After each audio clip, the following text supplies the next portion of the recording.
বন্ধুরা, আজকে আমি করছি স্কোয়ার পরোটা। এই স্কোয়ার পরোটাটা কিরকম ভাবে বেলতে হয় আমি তোমাদের দেখাবো। এটা চাটুতে দিয়ে দিচ্ছি।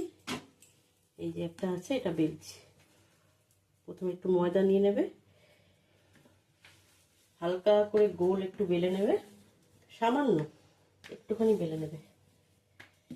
বেলে নিয়ে দেখুন বন্ধুরা, ভালো করে দেখুন স্টেপটা। এই একটা স্টেপ, এই একটা স্টেপ, এই স্টেপটা এইখানে দিলাম, আর এই স্টেপটা এর মাথায় তুলে দিলাম।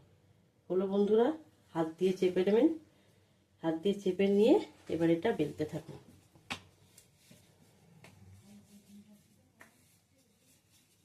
এটাকে বলে স্কোয়ার পরোটা। ত্রিকোণ পরোটা তো খেয়েছি আমরা। আমি ভাবলাম একটুখানি অন্যরকম পরোটাটা বেলি, করে দেখি। আমি বন্ধুরা একটু এরকম করতে ভালোবাসি, ইউনিক ইউনিক জিনিস আমার ভালো লাগে। ঠিক আছে বন্ধুরা,